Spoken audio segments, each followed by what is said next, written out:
പലപ്പോഴും നമ്മൾ പറഞ്ഞു കേൾക്കാറുള്ളൊരു കാര്യമാണ് ഒരു കാര്യം ചെയ്യരുതെന്ന് പറയുമ്പോൾ അത് ചെയ്യാനുള്ള ടെൻഡൻസി കൂടുമെന്ന് പറയുമല്ലോ. അപ്പോൾ അതുപോലെ മദ്യപിക്കരുത് എന്നൊരു പയ്യനോട് അല്ലെങ്കിൽ ഒരു 16-17 വയസ്സുകാരനോട് പറയുകയാണെങ്കിൽ അവനത് എന്താണെന്ന് അറിയാനുള്ള ഒരു ടെൻഡൻസി എപ്പോഴും ഉണ്ടാവും എന്ന് പറയും. പക്ഷേ എന്നാൽ കുറച്ച് അവനത് ടേസ്റ്റ് ചെയ്യാൻ കൊടുത്താൽ അത് ഇതാണ് എന്ന് തിരിച്ചറിഞ്ഞാൽ പിന്നെ ഉപയോഗിക്കില്ല എന്ന് പറയുന്ന ഒരു വിഭാഗം ഉണ്ടല്ലോ. എന്താണ് ഇതിൻ്റെ യാഥാർത്ഥ്യം? അപ്പോൾ അങ്ങനെ വേണേൽ ചിന്തിക്കാം. പക്ഷെ ഒന്ന് ആലോചിച്ച് നോക്കിയേ, ഞാൻ നേരത്തെ പറഞ്ഞ പോലെ അതിൻ്റെ ഒരു ന്യൂറോ സയൻസ് നോക്കിക്കഴിഞ്ഞിട്ടുണ്ടെങ്കിൽ അവൻ്റെ ഫ്രോണ്ടൽ കോർട്ടക്സ് ഉപയോഗിച്ചിട്ട് ഞാൻ ഇതിൻ്റെ ടേസ്റ്റ് അറിഞ്ഞു, ഇനി എനിക്കിത് വേണ്ട എന്ന് പറഞ്ഞ് ചിന്തിക്കുന്നു. അവൻ്റെ ചിന്ത എത്രമാത്രം സ്ട്രോങ് ആണ് എന്നുള്ളത് അവൻ തീരുമാനിക്കണം. ഇനി രണ്ടാമത്തെ എന്താ, ഒരിക്കൽ നമ്മുടെ റിവാർഡ് സിസ്റ്റം ഉത്തേജിപ്പിക്കപ്പെട്ട് കഴിഞ്ഞു. ഞാൻ നേരത്തെ പറഞ്ഞ ലിംബിക് സിസ്റ്റത്തിനകത്തുള്ള വെൻട്രൽ ടെഗ്മെൻ്റൽ ഏരിയ എന്ന് പറയുന്ന ഭാഗത്ത് ആ ഒരു റിവാർഡ് സിസ്റ്റം ആക്ടിവേറ്റ് ചെയ്ത് കഴിഞ്ഞു എന്ന് പറഞ്ഞാൽ ഇതിൻ്റെ സുഖം എന്താണെന്ന് അറിഞ്ഞു. അതിൻ്റെ സ്വാധീനം അമിഗ്ഡലയിലും നമ്മൾ നന്നായിട്ട് വരും. അപ്പോൾ ഈ കൂടുതൽ വേണം, അല്ലെങ്കിൽ ഇത് ഒന്നുകൂടി ഒന്ന് ട്രൈ ചെയ്യണം എന്നുള്ള ഒരു ആഗ്രഹം അമിഗ്ഡല ഉണ്ടാക്കും അല്ലേ. അപ്പോൾ കാര്യകാരണ സഹിതം ചിന്തിക്കുന്ന ബ്രെയിൻ അമിഗ്ഡലയുടെ സ്വാധീനം ഇപ്പുറത്ത്. ഇതിൽ ആരുടെ സ്വാധീനമാണ് ഏറ്റവും ശക്തം എന്നുള്ളതിനെ ആശ്രയിച്ചിരിക്കും. ഇവൻ കൂടുതൽ ആരാണോ ചെലുത്തുന്നത് ആ ഭാഗത്തേക്ക് പോകും. അമിഗ്ഡലയുടെ സ്വാധീനം ശക്തമായി കഴിഞ്ഞാൽ അവൻ എന്ത് ചെയ്യും? ഒരിക്കൽ ടേസ്റ്റ് ചെയ്ത് ഇനി വേണ്ടാന്ന് വെച്ചാണെങ്കിൽ അവൻ എന്ത് ചെയ്യാൻ സാധ്യതയുണ്ട്? ടെൻഡൻസി വരും. അതല്ല, എനിക്കങ്ങനെ വേണ്ട, ഞാനിത് വെറുതെ ടേസ്റ്റ് ചെയ്യാൻ വേണ്ടി മാത്രമോ എന്ന് വിചാരിക്കും. പക്ഷെ അത് ഒരു ഞാണമ്മക്കളിയല്ലേ. അത് ഒരു പക്ഷേ ചിലപ്പോൾ മുഴുവനായിട്ട് പ്രായത്തിലുള്ള പയ്യനത് സാധിക്കണമെന്നില്ല. അവനെ ഇഷ്ടമില്ല എന്നുണ്ടെങ്കിൽ പിന്നെ കഴിയുന്നത് അത് ചെയ്യാതിരിക്കാന്ന്. ഇത് ഞാൻ പറഞ്ഞില്ലേ, ഇപ്പോൾ ഈ മദ്യം ഉപയോഗിക്കുക എന്നുള്ളതൊരു വ്യക്തിയുടെ സ്വാതന്ത്ര്യമാണ്. മദ്യം ഉപയോഗിക്കുന്ന ആൾ മോശമാണെന്നും മദ്യം ഉപയോഗിക്കാത്തവർ നല്ല ആളെന്നുള്ളൊരു അഭിപ്രായം എനിക്കില്ല. പിന്നെ അത് മാത്രമല്ല, ഈ മദ്യം കഴിക്കണമെന്നുള്ളത് ഉപദേശിക്കുന്നതിനോടും എനിക്ക് താല്പര്യമില്ല. കാരണം തിരിച്ചറിവുകൾ ഉണ്ടാകുകയും അത് വ്യക്തി തന്നെ സ്വയം എടുക്കേണ്ട ഒരു തീരുമാനമാണ്. എനിക്ക് ഈ സമൂഹത്തിൽ എനിക്ക് എന്ത് ചെയ്യാൻ സാധിക്കും.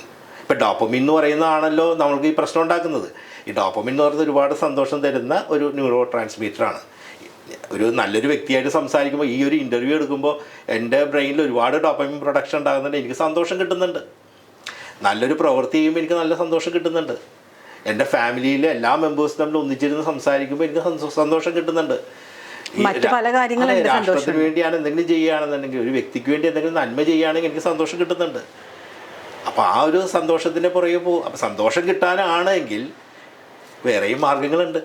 ഡോക്ടർ, ഇപ്പോൾ നമ്മൾ മദ്യപാനത്തിലേക്ക് തിരിച്ചു വരികയാണെങ്കിൽ ചെറുതായിട്ടൊക്കെ കഴിക്കുന്നതുകൊണ്ട് വലിയ കുഴപ്പമൊന്നുമില്ല എന്ന് പലരും പറഞ്ഞു കേൾക്കാറുണ്ട്. അപ്പോൾ ഞാൻ ചിലപ്പോൾ ആഴ്ചയിൽ ഒരു ദിവസം കഴിക്കുന്ന ഒരാളാണ്, അല്ലെങ്കിൽ അതുകൊണ്ട് വലിയ കുഴപ്പമൊന്നുമില്ല എന്നൊക്കെ പലരും പറയാറുണ്ട്. അത് വലിയ പ്രശ്നമാണോ എന്ന് ചോദിച്ചാൽ അതെല്ലാം വ്യക്തികൾ തീരുമാനിക്കേണ്ടതാണ്. ഞാൻ പറയാവുന്ന കാര്യം ഇതാണ്. നമുക്ക് മൂന്നായിട്ട് നമുക്ക് ഇതിനെ തിരിക്കാൻ പറ്റും. സോഷ്യൽ ഡ്രിങ്കിങ് എന്ന് പറയാം, ബിഞ്ച് ഡ്രിങ്കിങ് എന്ന് പറയാം, ക്രോണിക് ഡ്രിങ്കിങ് എന്ന് പറയാം. സോഷ്യൽ ഡ്രിങ്കിങ് എന്ന് പറയുന്നത് സുഹൃത്തുക്കളുമായിട്ട് ഒരു ഗ്യാതറിങ്ങിൽ ചേർന്നിട്ട് അവരെന്ത് ചെയ്യും, ഒന്നിച്ച് ചേർന്നൊരു സുഖത്തിന് അല്ലെങ്കിൽ ഒരു സന്തോഷത്തിന് വേണ്ടി കഴിക്കുന്നു എന്നുള്ളതാണ് സോഷ്യൽ ഡ്രിങ്കിങ്.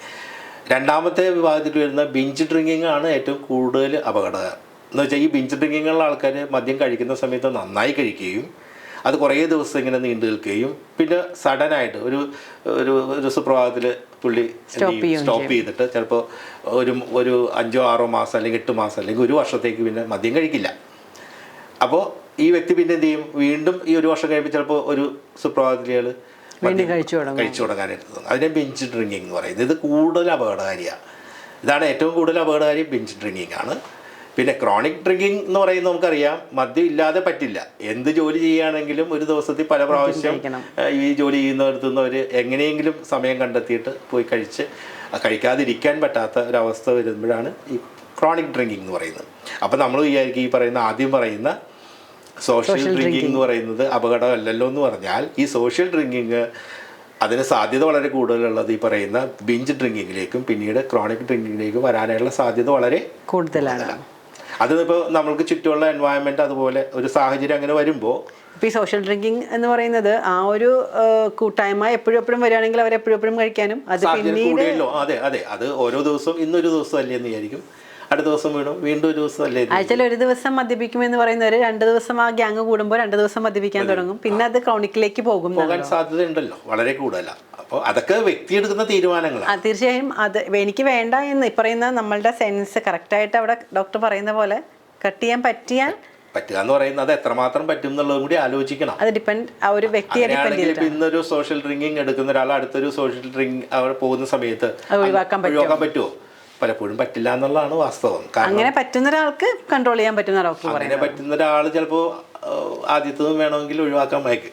കാരണം സോഷ്യൽ ഡ്രിങ്കിങ് അങ്ങനെയാണല്ലോ പലപ്പോഴും സംഭവിക്കുക. മറ്റുള്ളവർക്ക് എൻ്റെ ഒരു ഗ്യാതറിങ്ങിൽ ആ ഒരു സുഹൃത്ത് വലയത്തിനകത്ത് നിൽക്കുമ്പോഴേക്കും അത് ഞാനത് വേണം, എന്നാലേ അതൊരു സുഖമുള്ളെന്ന് വിചാരിക്കുന്നത്, അല്ലെങ്കിൽ മറ്റുള്ളവർക്ക് എന്ത് തോന്നും എന്നുള്ളൊരു തോന്നൽ, അങ്ങനെ അത് കട്ട് ചെയ്യാൻ പറ്റുന്ന ഒരാൾക്ക് നല്ലത് തന്നെയാണ്. ഇത്തരം തിരിച്ചറിവുകൾ തീർച്ചയായിട്ടും സ്വയം ആലോചിക്കുക. ഞാൻ ഈ മദ്യം കഴിക്കണമുണ്ട് ഈ പറയുന്ന എൻ്റെ ഫാമിലിക്കോ അല്ലെങ്കിൽ സമൂഹത്തിനോ അല്ലെങ്കിൽ മറ്റാർക്കെങ്കിലും അത് ബുദ്ധിമുട്ടുണ്ടാവും, എനിക്ക് തന്നെയും. ഇവരുടെ ശരീരത്തിനെ ബാധിക്കുമല്ലോ, മനസ്സിനെ ബാധിക്കും, ശരീരത്തിനെ ബാധിക്കും. അപ്പോൾ അത് വേണോ വേണ്ടത് ഉചിതമായിട്ടുള്ള തീരുമാനം എടുക്കേണ്ടത് ആ വ്യക്തി തന്നെയാണ്.